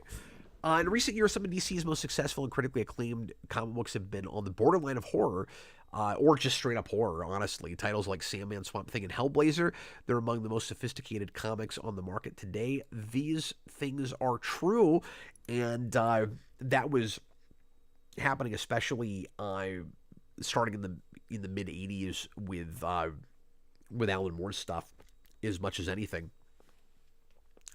40 years ago, the most sophisticated comics were EC's new trend titles. That is also true. All of them at least tinged with horror. Tales from the Crypt, Vault of Horror, Haunt of Fear, apologies, crime, suspense stories, one word, Shock suspense stories, weird science, weird fantasy, they spawn scores of imitators and are so admired that they are still being reprinted in various formats today. Yeah, and are to this day as well. How do the two lines compare? This is an interesting idea here. EC versus DC. Sure.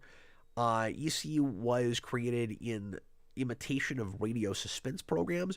I never thought too much about that. I guess that's true. Each issue contained 4 stories, one 8 pages, one 6, and 2 of 7. Each of those stories stood alone in the DC titles. They evolved out of superhero comics. Yeah, really good points here. So one starts as more of an anthology thing, and the other thing is serialized and more ongoing. I basically just said the same thing this sentence says, so I'll keep going here. Continuity is sometimes very important. Recent issues of Swamp Thing must be incomprehensible to someone who doesn't already know the character and situation.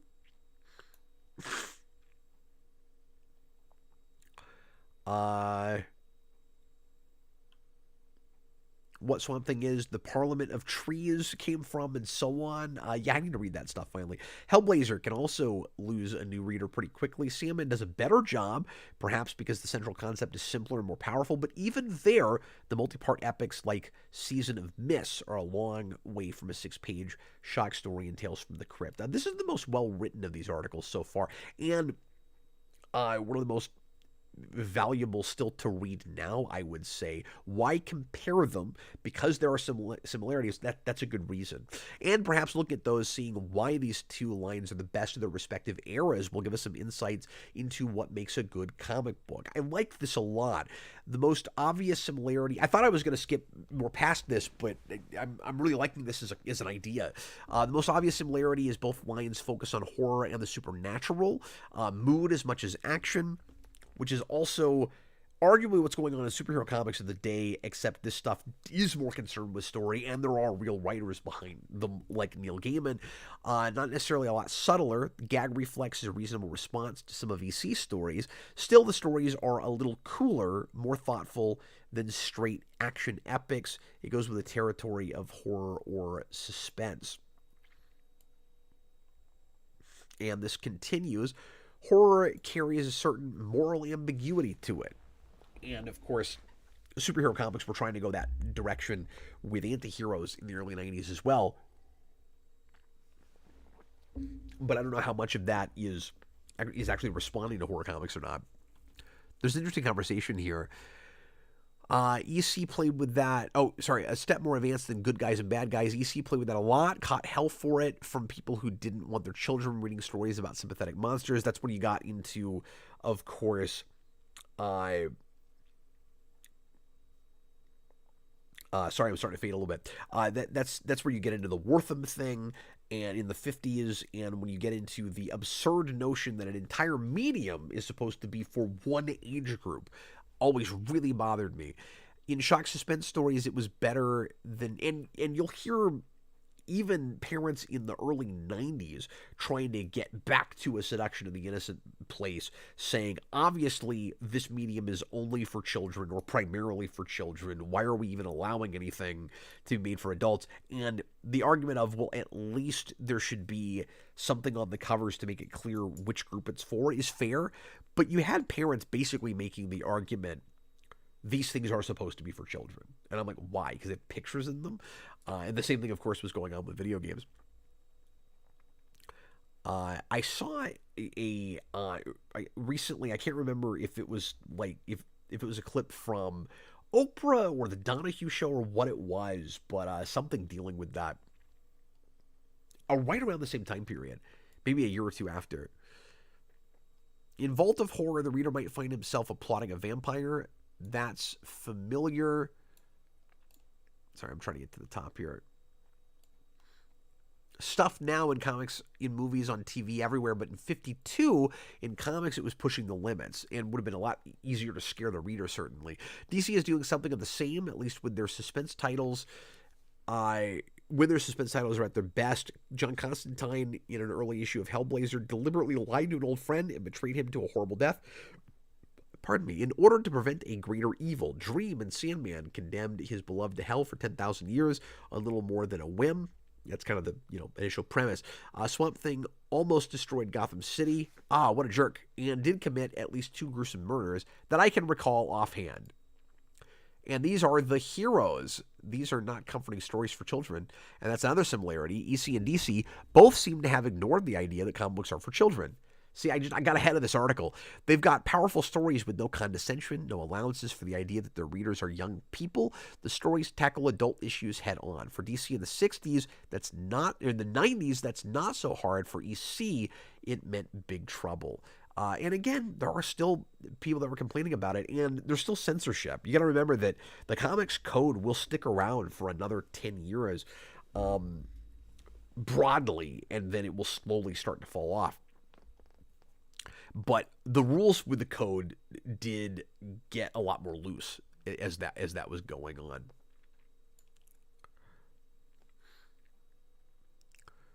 Nicholas Bodo's seduction of the innocent is trash. I think most people would agree with that. I mean, very, very clearly thoughtless propaganda. The art is important, and in both cases, it's way above average for its time.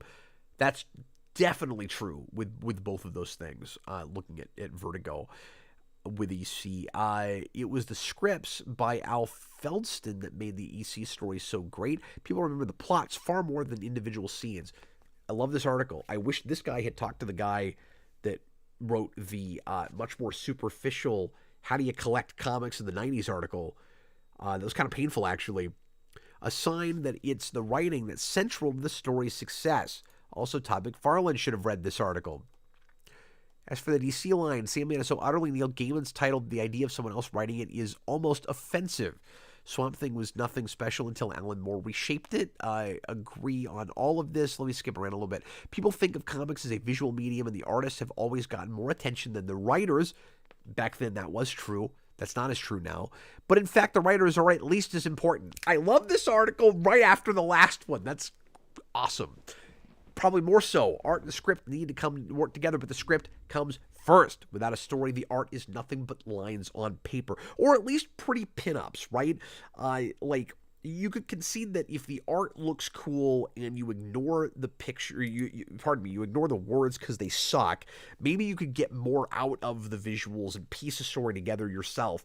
But if it's too convoluted or just very plotty, it's going to be a lot harder to understand what's even happening, and then you do need a great script, certainly.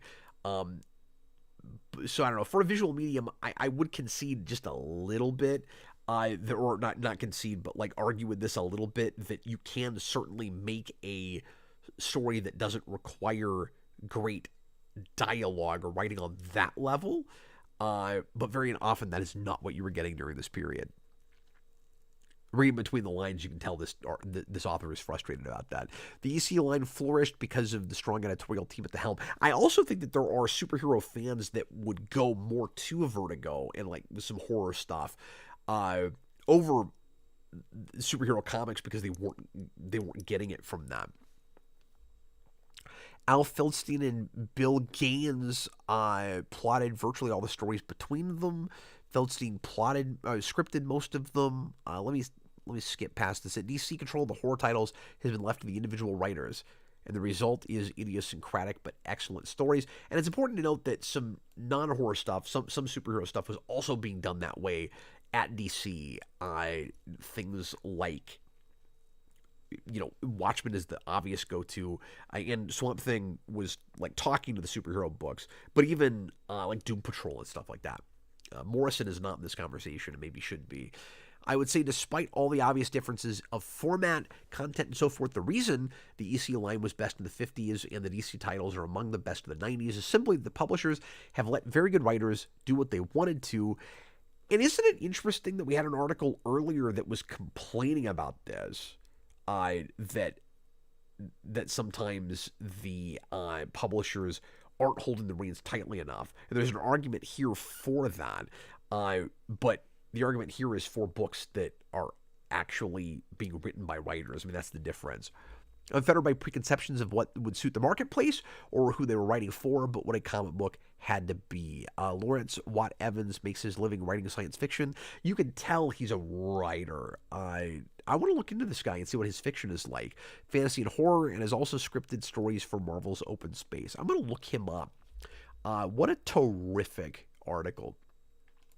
I'm glad I read more of that than I was going to. That was great.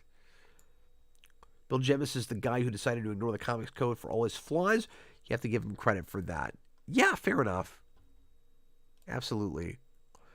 Picks from the Wizard's hat. Still don't understand why this book is called Wizard. Hottest book shipping in August. Okay, this is what I thought we were looking at earlier. Chris and Jim's Excellent Adventure.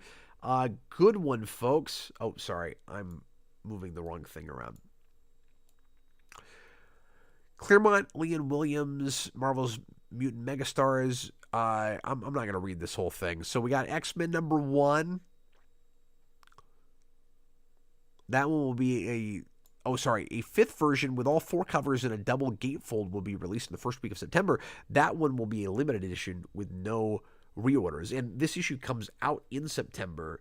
So I'm assuming that's either happened already or magazine publishing is just like comics publishing where it says September but it actually came out a couple months before that. I'm not sure.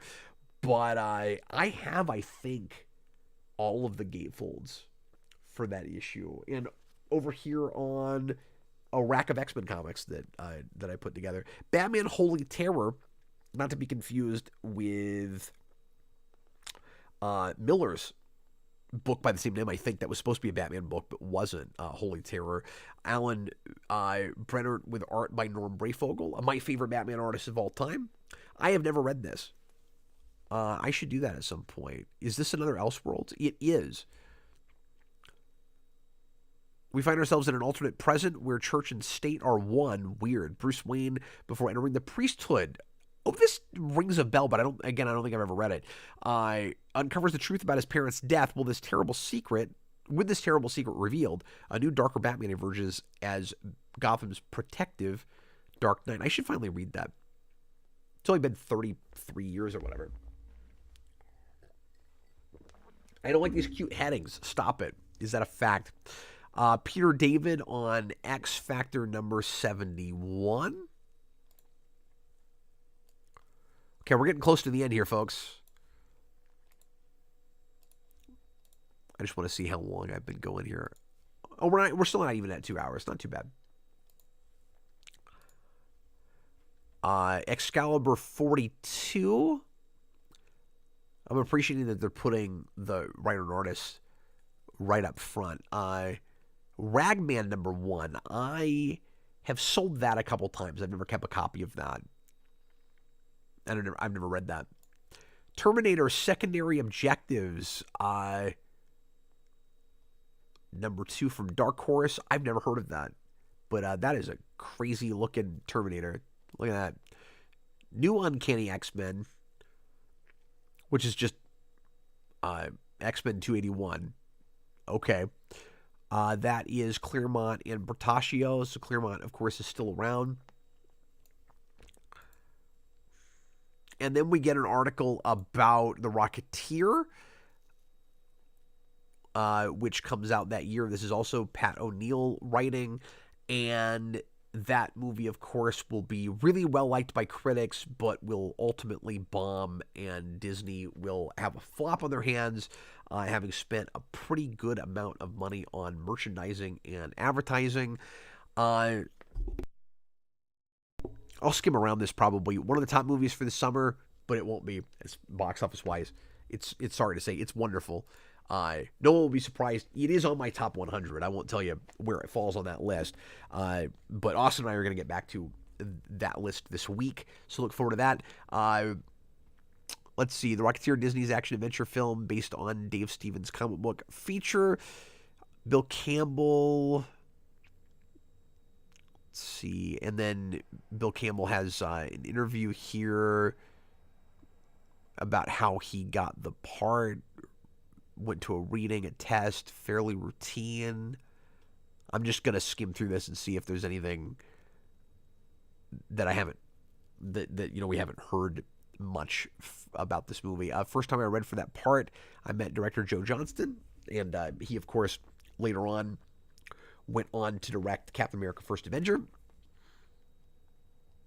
They looked at me when I walked in like I thought I was the janitor who had strolled into the wrong room, and I was terribly self-conscious. But I think that kind of greenness and uncertainty played properly in that movie. And that's maybe partly why he was cast, was because he was charismatic, but he also had that like kind of rookie sort of affect.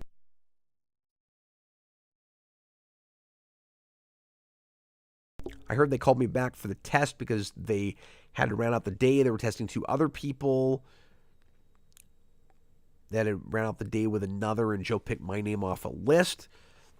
Oh, wow. Sounds really lucky that he even got this role. The racing plane I fly in the film has only one cockpit, so they couldn't do any filming in the GB in the air. So they mocked up the end of a 3-cockpit biplane to look like the GP of the GB. They put a canopy on the back cockpit. They stuck a camera in the middle cockpit, pointing back to me in the last cockpit, the pilot in the front cockpit. Yeah, I didn't know about that. They took off and flew around Santa Marla, California, doing a lot of low-level passes, which is all you seem to do in the video game for a long time, to the point where you just don't want to play it anymore because it's the worst thing ever. Is that all you get for Rocketeer? Oh, no. This is like a 4-page article, it looks like.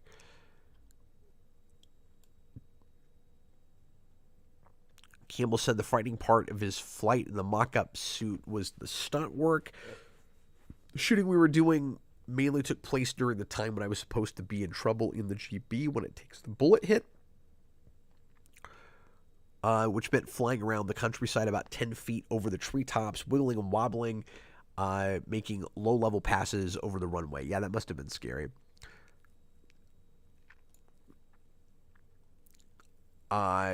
Campbell has nothing but praise for his co-star Jennifer Connelly, who plays Jenny, Betty in the comics, which is, I don't want to say ironic, but an interesting coincidence, since later on she would be Betty Ross in Hulk.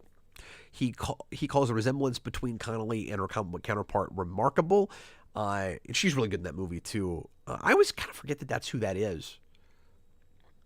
And she wasn't, anything like as well known yet. And physically, she's pretty much right there. You would think Dave had based his Betty on her. The likeness is that uncanny. I mean, I guess. Not that I'm super familiar with Rocketeer comics.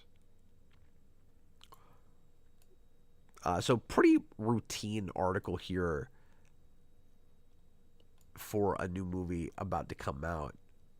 And then, okay, it is cool that they're asking like actors and directors and people that they're interviewing specifically about comics, since it's a comic magazine.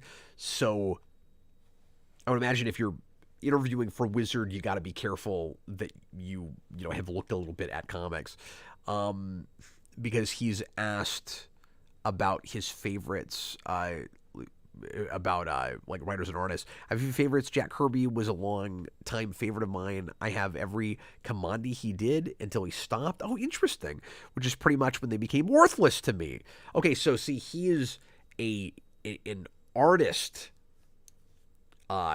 collector. Remember all the different collectors we learned about? I know it's going to be hard to remember all of that, but the one way you can collect is by artist. And that's the kind of collector that this guy is. Russ Heath I always loved, which is exciting for me because I hear Heath is doing the adaptation of the screenplay. It's really exciting for me. I think I'm going to be drawn by Russ Heath. And I don't know if that's how that worked out. I don't think I own the Rocketeer adaptation. Remembering the Middleman. I don't know how much of this I'm going to read. So we're close to the end of the comic, of the magazine here. And I am starting to fade, so even more. So I'm going to have to get going here pretty soon. But let's just see what this article's about real quick. You can read more of this on your own if you're interested. The biggest event in the past 10 years was the emergence of the direct sales market. Oh, yeah, that's true. So we're dealing with Diamond and distribution here. Diamond for a long time was the only comics distributor and had a monopoly on that, and now that is not the case. That has changed since COVID. In the comics industry, as in many others, it's easy to overlook the middleman. Comics readers patronize certain stores, but they don't give much thought to the distributors. I think most people have no idea how that works. And I didn't until I worked at a comic shop and then made a documentary about comic shops. To get an insight into how distributors view the comics market, Wizard spoke to representatives from two of the largest companies, Madison and Diamond. So at this point, Diamond had not fully taken over yet. I asked how the comics market has changed during the past decade, and it's changed a lot in our past decade too. Diamond's director of marketing, Roger Fletcher, said the biggest event in that 10 years was the emergence of direct market. It used to be that perhaps 80% of sales were made on newsstands and maybe 20% in specialty shops. Now the percentages are reversed. Yeah, and a lot of that's because of pull lists, and then you got to the point where grocery stores and gas stations and places like that didn't carry comics as much, and it became all about the shops. So yes, it did totally flip. It varies from company to company, and even when I was a kid, I saw comics a lot more in grocery stores, and you don't have anything like as much of that now. That reversal has been a boon for distributors. Our sales have continued to grow between 10 and 20% each year. One part of our growth is that we picked up additional market share. Another is that we're now carrying a wider variety of comics beyond, or products beyond comic books, trading cards, role-playing games, and other areas. Yep, that makes sense. And again, some of that is when you've got guys with pull lists that know what they want before they buy it. That's a boon to distributors too. A single distributor's success doesn't necessarily reflect an equal amount of expansion in the comic market itself. Davis said, this is another kind of check mark of topics of interest with the comics industry that makes you go, what more could you possibly have to say after this first issue of your magazine? In terms of individual sales per title, there probably hasn't been that kind of growth. If you look at what Amazing Spider-Man sells today and what it sold 3 or 4 years ago, there probably won't be that much difference. That's interesting. And so that makes you wonder, like, how many new readers are you actually getting? What's the turnover rate? Total number of dollars produced by the comic industry, however, has grown significantly. Because a lot of it is a few titles. I hesitate to quote figures. According to reports in the Comics Buyer's Guide last year, I believe the total is now in excess of $300 million, which doesn't sound like a lot for some industries, but was huge for this. Who's reading all these comics? It seems that the demographics for comics readers have remained mostly the same. Okay, this is more interesting than I thought it was going to be. The average reader is in the 15 to 25-year-old age group, and I think that has remained consistent for the past 10 years. Very different to what it is today. Because, back then, before the internet, like, teenagers were still a huge part of the market. That's just not as much the case now. More so for manga, but not as much for American comics. Diamond has compiled the results for a recent survey, and their findings confirm Dave's assumptions. According to Fletcher, the largest age group we identified were 19 to 25-year-olds, who account for 33% of sales. He said that 13 to 18-year-olds account for 25%, 26 to 35-year-olds for 22%, preteens for 9%, and readers over 35 for 11%. And that's very, very different to today, because what's happened is the comics industry has continued to, it's done a couple of things. It'll, on one hand, seem to forget everybody but the readers it's had forever and just caters to them.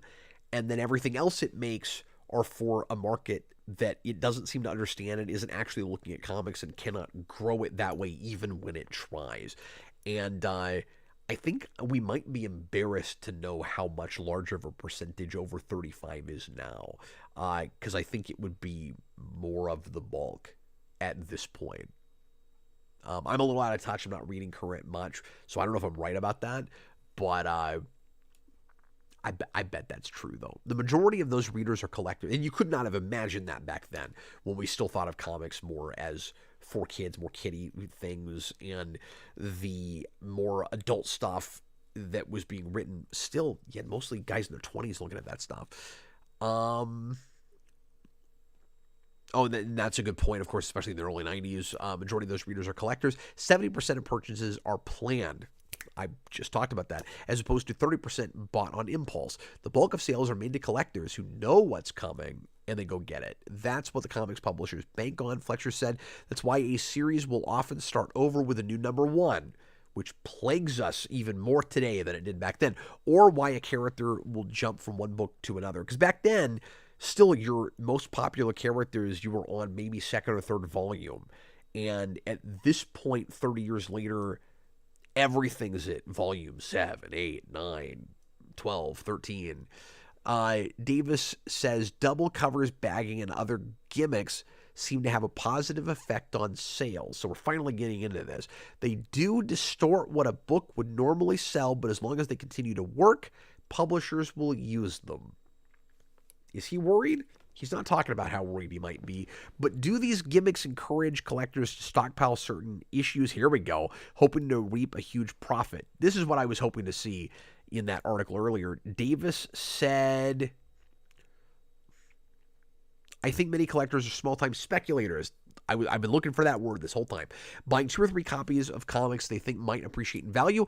There are some speculators buying in hundreds or case quantities, but I think they're very much in the minority. And that's true, but still with people buying, 4, 6 copies of things, the market was getting too oversaturated. Let me check the comments real quick. I just want to make sure I didn't miss any super chats. Bob the Hum Miller's book would have been called Holy Terror Batman in reference to Burt Ward's catchphrase. Oh, that's right. I forgot about that.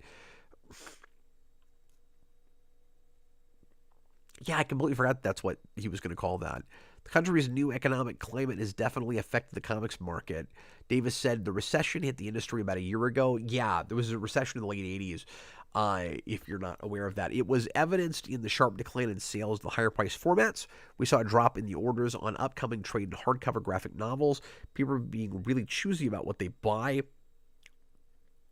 Like you said earlier, the total number of dollars don't seem to have changed much. There's mainly a realignment of purchasing habits. People are still budgeting around the same money they did, but they're spending it over more products. That's interesting. I wonder how that compares to now.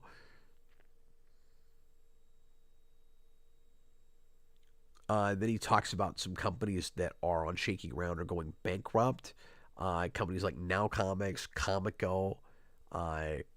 I have heard of them, but I couldn't tell you what either of them published. Fletcher's comments about the future of comics were more general, but no less optimistic. The industry is coming to a crossroads. More companies are producing material for what you might call mass market consumption, movie tie-ins and stuff. We talked about that earlier. I've heard it said the industry may return to the numbers it had in the 40s, when a typical comic sold millions of comics as opposed to the few 100,000 a popular title sells today. See, everybody was getting a little bit too big for their britches and thought that it could go nowhere but up. And I get why people didn't expect the crash in as early as it happened, but like millions of copies, there were only a few titles in like number ones that really ever did that in the 90s. But it just looked like they were printing gold right then. And so that's interesting. And then this is that ad for Jim Lee's X-Men #1. Marvel Comics broke all records when Spider-Man #1. This is a really interesting ad, by the way, that any comic ever published, we're just warming up. I mean, they know that that's going to be huge. Maybe not how huge, but it's going to be massive. Well, that's going to do it for me tonight, folks. I hope you enjoyed this walk down memory lane as I went in totally cold, totally blind, and read a bunch of, but not all of, especially because not all the pages were here, the first issue of Wizard. And I'm going to come back sometime next month and do the October issue from that year, issue #2, with a Ghost Rider cover. and I'm sure we're going to talk a lot about X-Men #1. But I hope you guys enjoyed it. Thanks for the support tonight. Thanks for watching into the wee hours of the morning. And thanks for looking at this after the fact if you did that. And let me know if you enjoyed this and if you think that this is an interesting and fun use of my time once a month on the channel. I'm going to keep trying to do it if there's any interest.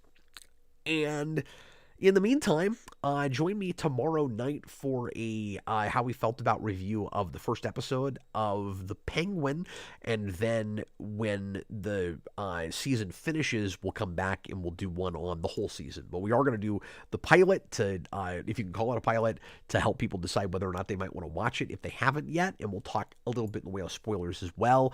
That'll be tomorrow night at 10 Central.